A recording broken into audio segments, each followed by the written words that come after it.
Well, howdy YouTube, it's been a minute. It's been more than a minute. So, on this episode I thought I would go over what's happening with the Miata Festiva kart LS thing. I'm sure a bunch of you joined on the channel just to see more about this thing, so let's talk about where we're at with it. I've already spent some time with the tuner, and we've been working out a bunch of the bugs because obviously the pathetic burnout that I did wasn't very good at all, and a lot of you pointed out that it was terrible in fact. So we're gonna try and fix that problem, but in order to do so I needed to do a whole bunch of other work. One was to get the radiator a little bit better mounted. We're still working on that. I need to put the fan on it. I need to not use the battery as a support for the car. So Leon generously donated an old bed frame that he had. Again, this isn't structural, this is just to keep the body on, so sort of structural, but not. I'm not sure if it's actually going to be wide enough to work for what we need to do, which is, I have to join the gap in the car, and it may work for some of the car, but not for the rest. It kind of depends on how wide or how separate the cut was at the time. The other side looks a lot closer, so it's kind of like we could join half of the car, not the other half, but that ain't going to work for me. So, cutting up the bed frame in order to get that. One of the other things the tuner pointed out was my map sensor is not correct. I am using a 3-bar map sensor and I need a 2-bar. That's because we thought the wastegate spring was a 15-pound wastegate spring, which that's why I needed a 3-bar, but it turns out it's only a 10-pound wastegate spring, so perfect. The tuner recommends that I get a 2-bar map sensor off of a Cobalt SS, so I did that. Here's the funny part. Here's where my typical luck goes. So this is the stock sensor from the LM7, the 5.3. It fits back there. Okay, no worries. We can get to it once I take the dash out. So I had to wire in the new map sensor. Here is the new map sensor. This was the 3-bar one that we're not going to be using. And I teed it into the fuel pressure regulator because I needed that signal from there. I soldered in the new connector, so that all functions kind of the way it's supposed to, but we're not getting accurate data. It's not reading in the finite amount that we need, which is why we need the 2-bar one. So I had to buy an extra connector to be able to wire this one in. So it was a new map sensor, a new connector. Let's say it's like 60 bucks in total. Turns out that the actual one that I ended up needing reuses the stock connector, so it's kind of like I didn't have to do any of this. Whatever, so we're going to undo that today. We'll get to that in just a second. I also bought a TCI shifter assembly, which means we're going to be finally taking out the copper pipe shifter, which I'm very ecstatic about, and I think I have a lead on a new center console from a Miata, because obviously the whole interior except for the dash and stuff is Miata.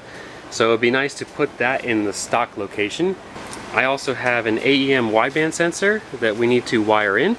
In order to get HP tuners to read that properly, I needed a special connector and harness, sort of, a serial cable that plugs into the laptop. So I'll have the gauge and everything for inside the car, but the actual data is going to be feeding into HP tuners. Again, I have to learn how to wire that. So in order to kind of start everything, I guess the first thing I'm going to do is pull the dash back out, resolder in this new connector so that I can put the cover plate back on it so that we can undo that ghetto that I did before and get that all back to factory normal. After that, we're going to jack up the car, put stock Miata wheels back on it, which go flat in like a day and a half, so I'm going to have to watch that. Sucks. So that we can set the body low enough so that it matches the inside of the rockers so that we can weld them on. Once that's tacked in place, we can try and fit the new tires again, but they're not going to fit because it's going to be too low to the ground, so we're going to need to clearance them. I'm real sketched out about doing that, so I'm probably going to have to bring in some hackers to do that for me or help me along the way because I'm too nervous to cut into this car any further than I already did. I know that sounds stupid, but basically it looks good in my opinion now. I don't want to destroy it by doing it improperly, so I need people who are used to cutting up the outsides of cars to help me along with that. But that only happens after we drop the car back down and tack in where the frame rails used to be, where the rockers used to be. So, I don't know. Let's get started. The dash is only like 2 bolts, so it should come right out. it came right out. Now I can show you how easy it's going to be to get to the sensor if it's right here. So that's great. At least there's a lot of easy access. Boy, look at this hack job. So what I'm going to do next is just pull off this connector, which I'll need 2 hands for, trace back the loom, and resolder in the original connector. At least the wires are color coded from stock, so it'll be easy to rewire this in. Well, that looks a lot better.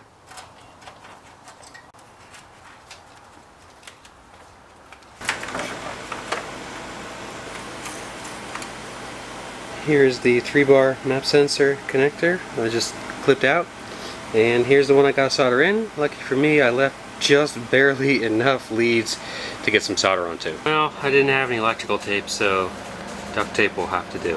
At least the joints were soldered, as far as you know. Well, now that the easy part's out of the way, I guess it's time to swap over the stock Miata rims. I gotta go get them out of the van and then see if they still hold air, and we'll mount them up. Well, that was interesting. Basically, this stud seized up on me, and I had to use a breaker bar with the 1/2-inch drive to get it loose. And, well, we're not going to put that one back on. But, don't these Miata rims look adorable on this car? Probably not what I should be focusing on, but damn, boy! Damn, boy! Anyone who always said that they wanted to put Miata rims on a stock Festiva, they look good. They look real good. Also, it's crazy how tucked in these are. I don't think I've ever put these on while the Festiva body's been on. It's always been the big old 18s or whatever they are. So it's insane how tucked inside. Like, that's not really gonna work for you angle wise, but it's weird. The back is almost flush, but the front is not. The front is set way inside. So I don't know, I'm really actually digging the look of these smaller tires. As stupid as that sounds, that's probably just me being lazy and not wanting to cut out the body like I already said in this video. So I know what I have to do now is pick up the body and, well, drop it back down after I take the blocks out. So you guys can see inside here that I've got the spacer blocks holding the back of the car up. And once I take them out, well, that wheel's going to sit a lot more tucked than it was before. So I guess let's just start with the back, because it's a lot easier to do than the front. And once I do the front, I'm going to have to take this battery out and a bunch of the harness, and, well, I guess we'll check back in once I get the back blocks out.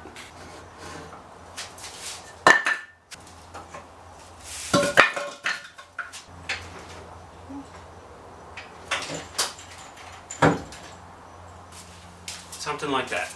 Just spent like 10 minutes trying to get this thing left to right, because remember, it's not just forwards and backs that we have to worry about, it's left and right, which will help us with centering up. Like, nothing is straight in this. Every cut was at an angle and with speed, so there is no real center line, if you will, that we can go off of. So what I have to do is reference the tire poke from each side to make sure that I'm pretty accurate. Now, nothing was finalized today. It's way too late in the day to start welding because I have, well, no lights out here. So as soon as the sun goes down, that's it, we're out of time. So what I've been doing is jacking up the body of the Festiva and then just shuffling it back and forth until we find the sweet spot. And right now it's about as close as the back is going to get for me. So I guess what we need to do is work our way up to the front, and this is a little more difficult to lift because I can't lift on the front nose of the car because it's not attached to anything yet, because, well, as you can see underneath the turbo here, here's the inside of the Miata and there's the Festiva. There's nothing holding it together except for gravity and some wood. So when I jack up the front of the car, I've been going underneath here because this is basically the sturdiest point of the front of the car. Again, remember, it's two separate cars. I know I've been saying that a lot, but like, it's difficult to comprehend when you're trying to think of mating two pieces together, that if you jack up underneath one, it doesn't mean you're jacking up underneath both. Anywho, let's jack up the front and take the wood out and see how low we can get this thing to where it finally looks straight again.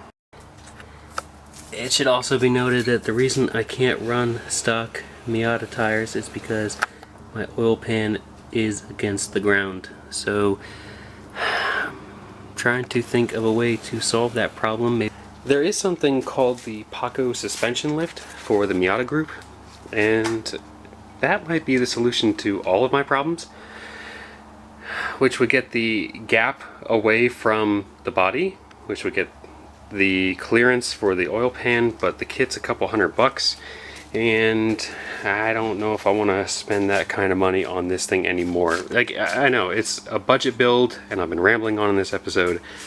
There's like 12 or 1300 bucks in this whole project so far.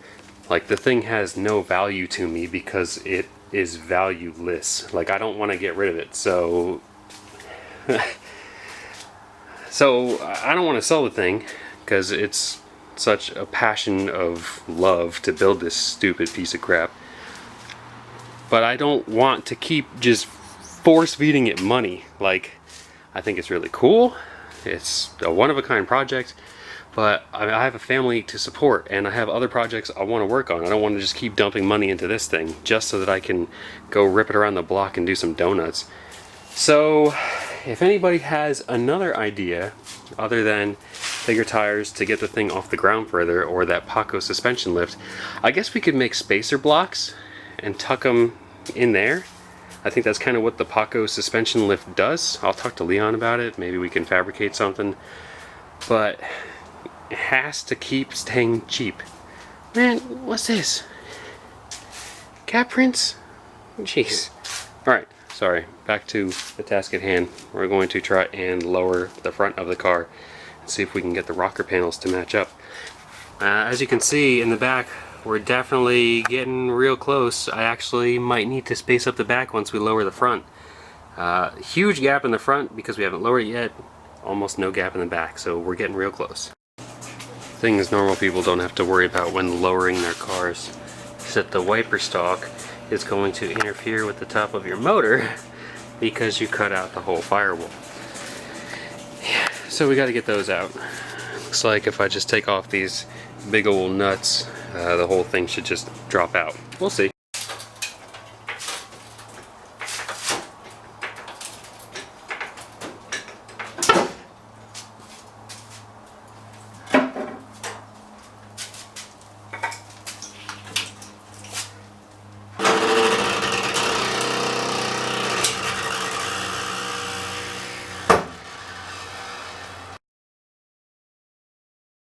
That's right about where it sits happy. So the jack's out of it. I don't have any spacer blocks at all anywhere around it. And I did have to relieve another piece of body because it was hitting the top of the motor. Nothing we could do except remove it, get it out of the way. Everything's super duper duper close. As you can see, a piece of the Festiva, the yellow, is like super close to the brake lines, but it's not actually touching. The vacuum for the brake booster is really close, but it's also not touching. Things like this, just stuff we gotta deal with. Luckily we got a flexible line there. It's really low. It's a lot lower than it was before. It's like kneecap height to the front of the car. The wheels aren't touching. They're super tucked, as you can tell, obviously. The back's great. The back's doing really well. It's still centered. It didn't shuffle around at all. But you can tell where, obviously, this is all Miata and this is Festiva. And it's almost exactly flush with it. If I had a level, this would be a lot more important. As you can see, we've notched it thoroughly by lifting it up and dropping it down so many times. It's just kind of where it's sitting right now, but it happens to work out to be like as close to level as we could want. This side, more of the same, super tucked. Now, the important bit, as we go inside, we can see that our gap is substantially less. It may look accentuated on film, but it's not in real life. It's probably a ½ inch all the way down, except for big sections like that, obviously. The door's still clear, which is great. It is weird being able to see tire from inside of the car, or whatever. Firewall's, well, sort of doing its thing. It needs to get pulled and pushed and tacked into place. We need a little bit of safety behind the dash, so for a catastrophic engine failure I don't just get my head taken off.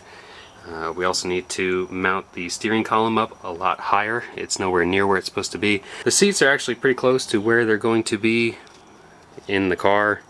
I'd love to get some better looking seats, but that's future Andrew's problem. We need to find a new place to remount the ECU, basically remount everything behind the dash, but that's like a level of patience I just don't have right now. The whole thing is being held up, honestly, by the old roll cage. What I mean by that is it's being squeezed on the sides, and that's actually supporting the whole top of the car, which is not letting it fall any further down.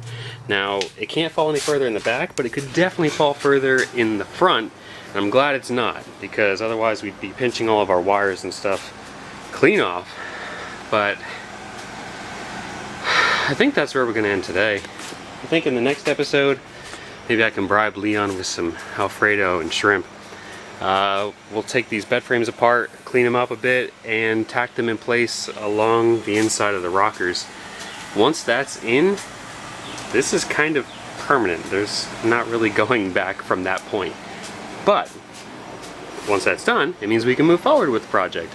It means that we can find a way to weld this inner fender to the actual what's left of the Festiva. So there's like a chunk like this big I gotta fill in. I'm not a body guy. I don't even know how to start doing that other than just some structural posts. Once those are done, then I can go ahead and take out what's left of the original roll cage from the Miata cart. I'd really like to have another one put in, but one that follows the body lines of the car much better, so it's all hidden. And then, you know, future goals would be to have the whole thing tinted so that people can't even see a roll cage inside. But I think that's it for today.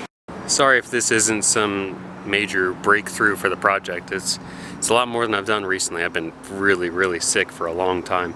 So it's nice to finally get back into the swing of things. This thing's still helping us out. It just paid for a couple $100 extra from people snagging parts off of it. I don't really think I have a plan for old Mossy here, except maybe using the hood to cut the crap out of, like clearance all of this so that we could put this back on there. How sweet would that be? I mean, it'll look so stupid, but it'd be neat to have something of a hood to protect against the rain, which I've now removed my wiper blades from the other car because it's a race car and not a street car. Thanks for watching. We'll see you guys in the next episode when, well, hopefully we'll be doing a lot of welding. All right, bye.